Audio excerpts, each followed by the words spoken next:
Marquee D.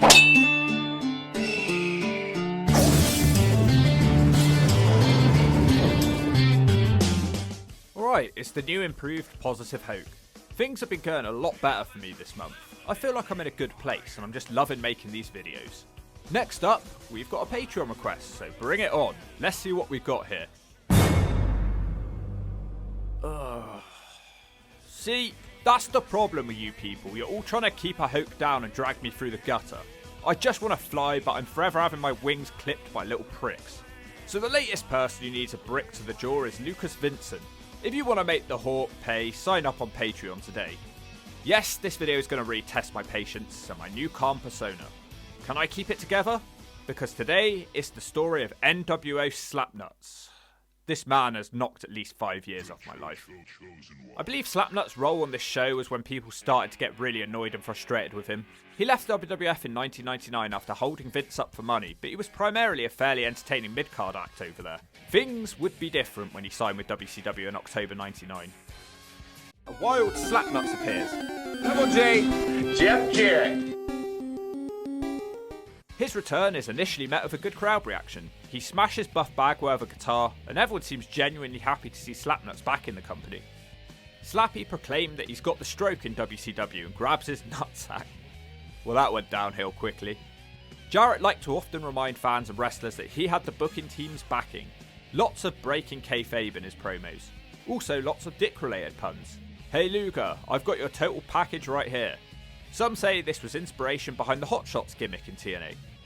We're pricks, we're proud, and we are protruding. He started referring to himself as the Chosen One, but that's not the only catchphrase he'd be using. He was now calling everybody Slappy and Slapnuts. At the same time, the Harris twins recently debuted in WCW and they're called Creative Control, another behind the scenes wrestling term. Jarrett is regularly seen with the brothers. They're of course named Patrick and Gerald, which was a shot at the Stooges Gerald Briscoe and Pat Patterson in the WWF. There's also some invisible off-screen WCW manager known as the Powers That Be. Of course that turns out to be Russo. Jarrett also apparently didn't have enough gimmicks, so just like the WWF, he enjoyed beating up women. He also has a new finisher that he calls the Stroke. Now contrary to the narrative, Jarrett wasn't immediately pushed as a main eventer.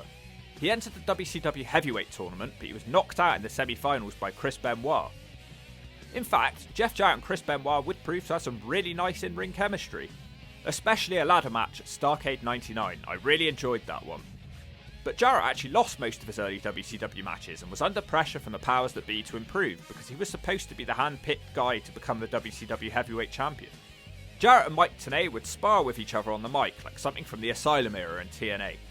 Jeff Jarrett was continuously derailed from his mission to become a champion by Dustin Rhodes, who was being a dick to Slapnuts. He was angry that the Powers That Be tried to give him the 7 gimmick. After Starrcade 99, a show where Jarrett had to pull double duty and he finally dealt with Dustin Rhodes, it was time for something new. Jarrett followed up his excellent performance on Starrcade to finally capture the gold in yet another ladder match with Benoit. All Slapnuts' hopes and dreams were finally coming true. I was so pleased for Slappy. Then, it turned out the gold that he captured on Nitro was the United States title and not the big one. Poor Jeff, he has to deal with so many problems since jumping over to WCW. That very same night on Nitro, Nash, Hall and Bret Hart beat up Goldberg and helped Hart to become the new heavyweight champion. I always found this weird because the outsiders aren't the biggest Bret Hart fans behind the scenes. Anyway, Jeff Jarrett joined the threesome and Jarrett sprayed Goldberg with silver paint. It was supposed to say NWO, but it looked horrible, perhaps a sign of things to come. This is the NWO 2000, a sign that WCW had officially run out of ideas. The group already held all the major gold in the company, so I have no idea what the point of the group was.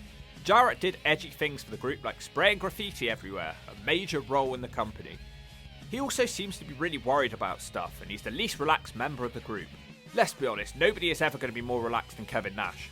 NWO 2000 are quickly joined by Scott Steiner, who was about to blow up as a main eventer with a new attitude. Hang on, I've just realised something. Kevin Nash, Bret Hart, the Scotts, and Jeff Jarrett. He's the least established star of the group. I think I may find some enjoyment in this run. Well, straight away, Jarrett is unable to beat Psycho Sid Vicious in a neck brace and he loses by DQ. Following that, all in the same night, Jarrett loses to 52-year-old George the Animal Steele, 46-year-old Tito Santana, and he rounds that evening off by losing to 55-year-old Jimmy Snuka. I think I'm in love with this episode of Nitro. It's truly my favourite episode. Slapnuts doing the J.O.B. left, right and centre. This is great. This might be the happiest I've ever been. Yeah, he's in the NWO, but he's the loser of the group. He's there to do the J.O.B. because the other guys aren't going to do it. I'm going to enjoy this video. I've earned this for all my years of suffering. Kevin Nash becomes the commissioner for WCW and brings in the NWO girls. None of them seem that interested in Slapnuts because he isn't as cool as the other guys. Slapnuts did get to be acting commissioner for Nitro on one evening when Kevin Nash was absent. Jarrett was then stripped of the US title due to being unable to compete because of a concussion.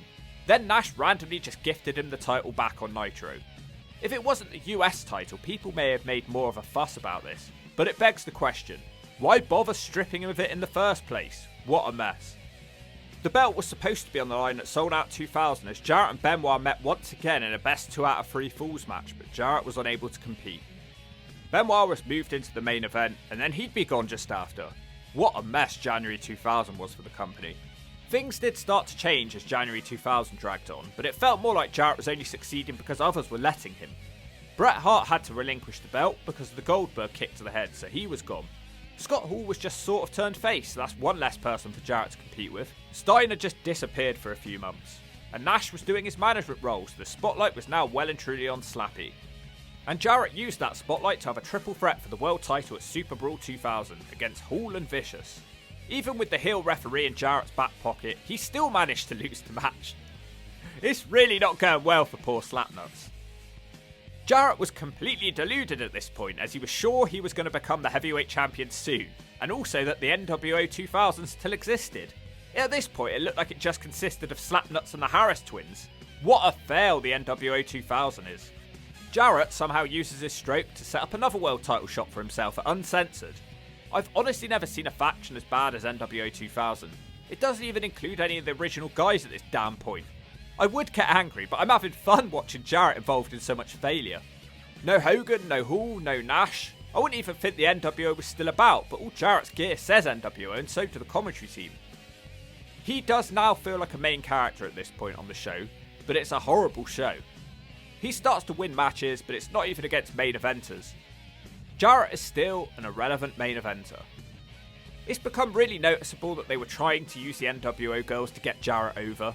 Anyone who's seen Jeff Jarrett and Deborah from the Attitude Era, well, it was the exact same thing. Jarrett would ask the crowd if they wanted to see some more skin, and then he'd deny the crowd and send the girls away to get heat. Anyway, they're building to this big match for the world title between champion Sid Vicious and Slappy. We get to Uncensored and the title match isn't even the main event on the show, because Jarrett isn't important. The match is an awful screwy mess with all sorts of shenanigans going on.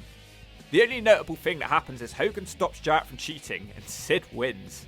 Jarrett fails again.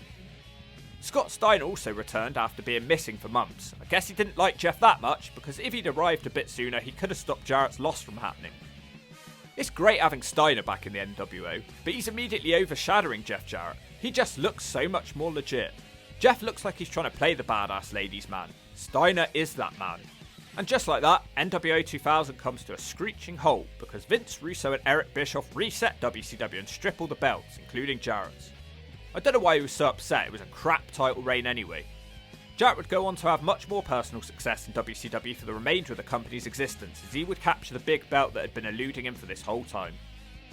That really was a bad first 6 months for Jarrett in WCW, and it was quite different to what the narrative has told us. He lost a lot. He was never the world champion during this time. He was only sort of pushed, and by pushed I mean he received a lot of TV time. And the NWO 2000 has to be one of the highest faction fails of all time. Without Hall, Nash, Hogan, Sting, DDP and Flair, man, there was just no making anything work here in WCW. What a grim wrestling company in early 2000. I almost feel sorry for Vince Russo because this pretty much covered his entire reign before he went home. There was just nothing to work with here. Probably try and not push the Harris brothers next time though. I do agree with his world champion choice though. I probably would have kept the belt on Sid Vicious too. It's not like there were any other options, but we're not here to talk about him. I didn't die making this video. It was fun to look back at a time when Jeff wasn't treated like the biggest, most important person on the show. He wanted us to believe that he was, but no one was buying it yet. Ironically, he was most enjoyable as a mid-card act fighting Chris Benoit, but soon after Chris Benoit left the company and no more good matches happened. I'm not surprised the WCW ratings went down the pan. The NWO 2000 was a complete fail, and so was The Chosen One, and if you don't agree, I'll take your girl out for some fun.